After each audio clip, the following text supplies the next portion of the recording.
warahmatullahi wabarakatuh. Halo teman-teman, perkenalkan nama saya Fira Nurhaliza, kelas 12 IP1 dari SMA Negeri 1 Singaparna. Di sini saya akan menjelaskan tentang integrasi sosial. Apa itu? Dalam bahasa Inggris, integrasi disebut juga integration, yang berarti kesempurnaan atau keseluruhan. Dalam Kamus Besar Bahasa Indonesia, integrasi adalah pembauran sesuatu yang tertentu hingga menjadi kesatuan yang utuh dan bulat. Menurut para ahli, menurut Abu Ahmadi, integrasi masyarakat terdapat kerjasama dari seluruh anggota masyarakat, mulai dari tingkat individu, keluarga, lembaga, dan masyarakat sehingga menghasilkan konsensus kesepakatan nilai yang sama-sama dijunjung tinggi. 2.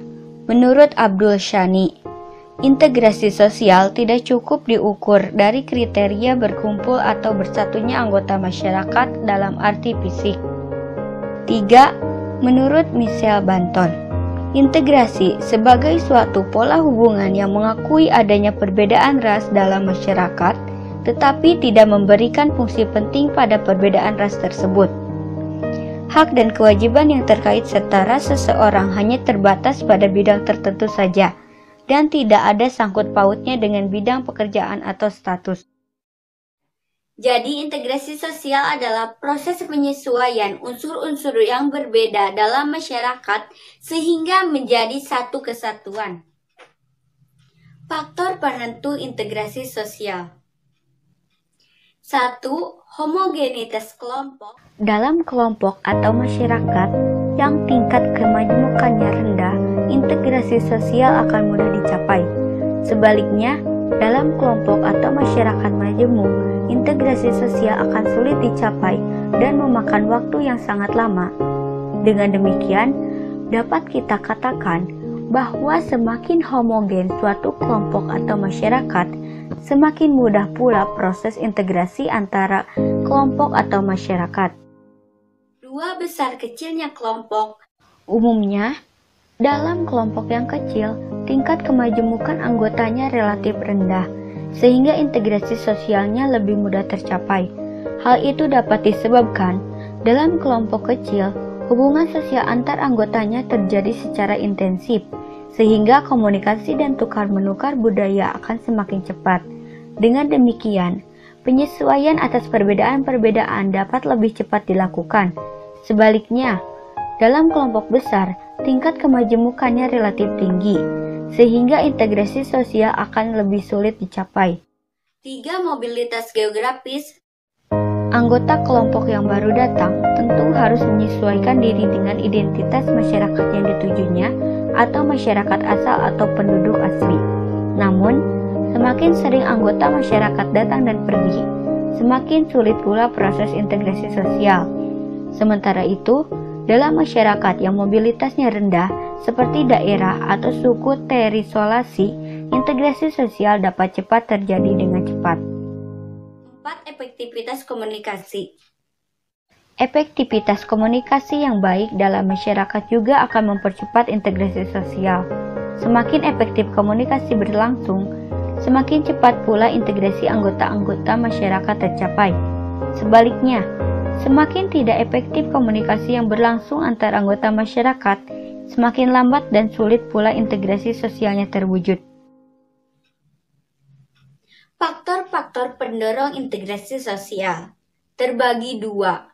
Faktor internal dan eksternal. 1. Faktor internal yang berasal dari diri sendiri, yaitu 1. Jiwa dan semangat kerjasama atau gotong royong. 2. Tuntunan kebutuhan. 3. Kesadaran sebagai makhluk sosial. Yang kedua, faktor eksternal yang berasal dari luar diri sendiri, yaitu 1.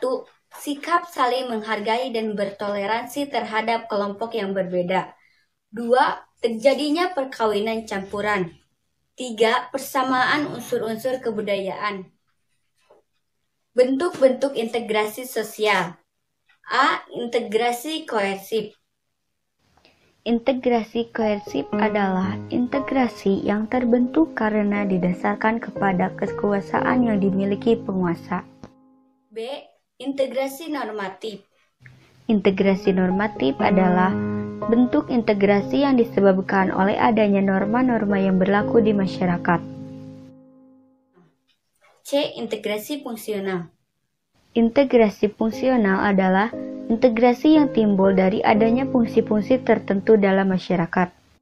Syarat-syarat integrasi sosial.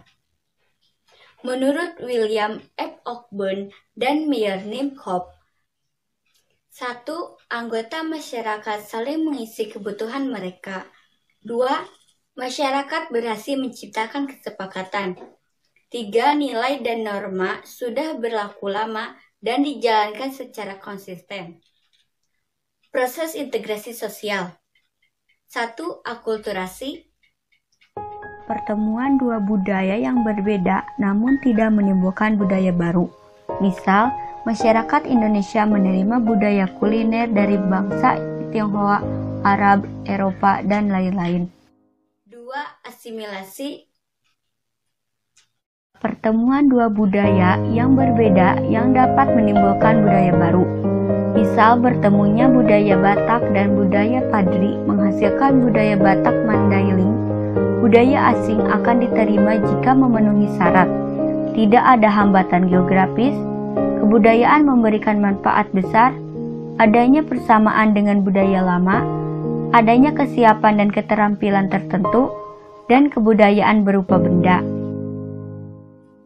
3. Akomodasi. Upaya penyelesaian konflik sosial. Usaha untuk mengurangi perselisihan dalam integrasi sosial. 1.